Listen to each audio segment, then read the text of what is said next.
दुनिया का सबसे खतरनाक टेररिस्ट ऑर्गेनाइजेशन जो पूरी दुनिया में तबाही मचाता रहा, वो कहाँ से आया? कैसे एक अकेला आदमी एक जेल में बंद दुनिया का नक्शा बदल गया? और सबसे बड़ी बात, क्या अमेरिका ने जानबूझकर ये मॉन्स्टर क्रिएट किया? ये सवाल आज भी लोगों को परेशान करता है और इसका जवाब छुपता है एक बुक में, ब्लैक फ्लैग्स, जिसे पुलिट्जर प्राइज़ मिला और इसे लिखा है जॉबी वैरिक ने। लेकिन इस बुक में जो सच छुपता है वो इतना शॉकिंग है कि आप स्क्रीन से नज़र नहीं हटा सकेंगे। तो चलिए शुरू करते हैं, लेकिन सीधा जंप नहीं करेंगे। पहले हम थोड़ा बैकग्राउंड को समझेंगे। 2003 का साल था, अमेरिका ने इराक पर हमला कर दिया।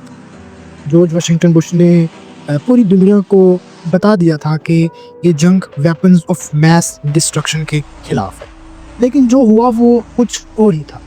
इराक की गवर्नमेंट टूट गई, आर्मी बिखर गई और उस कैओस में एक वैक्यूम क्रिएट हुआ, पावर का वैक्यूम। और नेचर की तरह ये वैक्यूम भी खाली नहीं रह सकता था। उस वैक्यूम को फिल करने के लिए एक शख्स तैयार किया गया।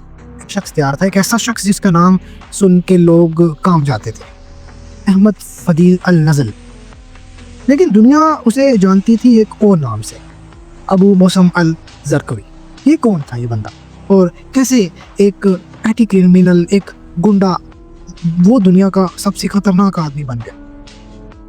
यही वो चीज़ है जो जॉबी वैरिक ने अपनी इस किताब ब्लैक फ्लैग्स में अनकवर की है, और यहाँ हम आज एक्सप्लोर करेंगे इसी चीज़ को। जरकवी जॉर्डन के एक छोटे से शहर जरका से था। ये कोई शरीफ घर का बच्चा नहीं था, गैंगस्टर्स का बच्चा था। गैंग्स में था, शराब पीता था, टैटूज थे इसके जिस्म पर। जेल में भी गया, लेकिन फिर जेल ने उसने अपने आप को बदल दिया और जेल ने उसको बदल दिया। उसकी मुलाकात कुछ ऐसे लोगों से हुई जिन्होंने उसे एक नया रास्ता दिखाया, एक्सट्रीमिज्म का रास्ता। और यहाँ जॉबी वैरिक की जो रिसर्च है वो इतनी गहरी है, आप देखेंगे वो दिखाता है कि कैसे जेल एक यूनिवर्सिटी बन जाती है दहशतगर्दों के लिए। जॉर्डन की सवाका प्रिजन में जरकवी ने न सिर्फ आइडियोलॉजी सीखी बल्कि लीडरशिप भी सीखी। और जब वो बाहर आया तो वो एक अलग ही इंसान था। अब यहाँ एक इंटरेस्टिंग ट्विस्ट आता है जो बहुत से लोग नहीं जानते। जरकवी अफगानिस्तान गया उसामा बिन लादेन से मिलने, लेकिन ये मुलाकात उतनी वार्म नहीं थी जितनी लोग समझते थे या जितनी होनी चाहिए थी। उसामा बिन लादेन ने और जरकवी, इन दोनों में आइडियोलॉजिकल डिफरेंसेस थे। उसामा बिन लादेन का टारगेट था अमेरिका, जो उसका दूर का दुश्मन था, लेकिन जरकवी के टारगेट किया मुस्लिम्स। वो इस्लाम के अंदर ही खाना जंगी चाहता था। ये एक क्रूशल डिफरेंस था इन दोनों की सोच में, और इस फ़र्क ने आगे चल के पूरी दुनिया बदल दी। जरकवी ने अपना एक अलग कैंप बनाया अफगानिस्तान में, अपनी अलग ऑर्गेनाइजेशन, अपने अलग फाइटर्स। अलकायदा से लूजली कनेक्टेड था, लेकिन फंडामेंटली वो अलकायदा से अलग था। फिर 9/11 हो गया, 9/11 हुआ, दुनिया बदल गई। अफगानिस्तान पर फिर हमला हुआ और जरकवी भाग गया इराक की तरफ, और यहाँ अमेरिका ने खुद एक ऐसी गलती की जो हिस्ट्री में दर्ज हो गई। कॉलिन पॉवल, अमेरिका के सेक्रेटरी ऑफ स्टेट, ने यूनाइटेड नेशंस में एक स्पीच दी 2003 में। उन्होंने जरकवी का नाम लिया और बोला कि ये शख्स इराक में है और सद्दाम हुसैन के साथ काम कर रहा है। ये इराक पर हमले का एक जस्टिफिकेशन था, लेकिन ये सच नहीं था। CIA खुद जानती थी कि ये लिंक कमज़ोर है, ये बात कमज़ोर है, लेकिन पॉलिटिकल प्रेशर इतना ज़्यादा था कि सच पीछे रह गया। और जॉबी वैरिक की किताब का सबसे पावरफुल मोमेंट भी यही चीज़ है। वो दिखाता है कि कैसे अमेरिका की अपनी डिसीजंस ने जरकवी को लेजिटिमेसी दी। एक आदमी जो रिलेटिवली अननोन था, पॉल की स्पीच ने उसे ग्लोबल फिगर बना दिया, और अमेरिका ने उसे डिस्ट्रॉय करने की कोशिश की और उसे मज़ीद मशहूर कर दिया, फेमस कर दिया।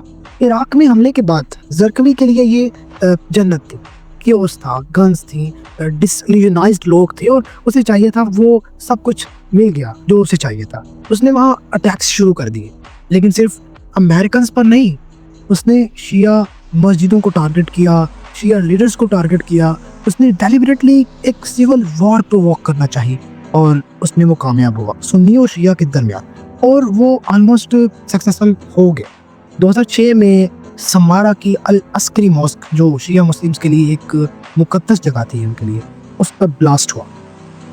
इराक में क्रिमिनल वायलेंस फूट पड़ी, हजारों लोग मारे। ये जरकरी की स्ट्रेटजी थी, डिवाइड और डिस्ट्रॉय। लेकिन इसी साल जून 2006 में एक अमेरिकन एयर स्ट्राइक ने जरकवी को मार दिया। वो गया, लेकिन जो वो छोड़ गया वो ख़त्म नहीं हुआ था, बिल्कुल नहीं। यहाँ एक और ओपन लूप है जो बहुत ज़रूरी है समझना। जरकवी के बाद उसकी ऑर्गेनाइजेशन ने नाम लिया इस्लामिक स्टेट ऑफ इराक। फिर सीरिया में खाना जंगी शुरू हुई और वो ऑर्गेनाइजेशन वहाँ फैल गई। और 2014 में पूरी दुनिया ने एक ऐसा सीन देखा जो हिस्ट्री में पहले कभी नहीं हुआ था। अबू बकर अल बगदादी ने मोसुल की एक मस्जिद में खड़ा होकर खिलाफत का ऐलान कर दिया। ISIS, इस्लामिक स्टेट, वो ऑर्गेनाइजेशन जो जरकवी ने अपनी ज़िंदगी से सींची थी, वो अब एक पूरी स्टेट बन गई थी। सीरिया और इराक का वसी जो टेरिटरीज थी वो कंट्रोल होगी, और करेंसी, अपनी कोर्ट्स, अपना ऑयल, अपनी आर्मी। दुनिया हैरान थी, इंटेलिजेंस एजेंसीज हैरान थी, गवर्नमेंट्स हैरान थी। ये कैसे हुआ? ये इतनी तेज़ी से कैसे ग्रो किया? जो भी वैरिक का जवाब क्लियर है, ये कोई सडन फिनोमिना नहीं था, ये दहाइयों के फेलियर्स का नतीजा था। इंटेलिजेंस फेलियर्स, पॉलिसी फेलियर्स, और सबसे बड़ा ह्यूमन साइकोलॉजी को समझने में फेलियर। ब्लैक फ्लैग्स सिर्फ एक हिस्ट्री बुक नहीं है, ये एक वार्निंग है।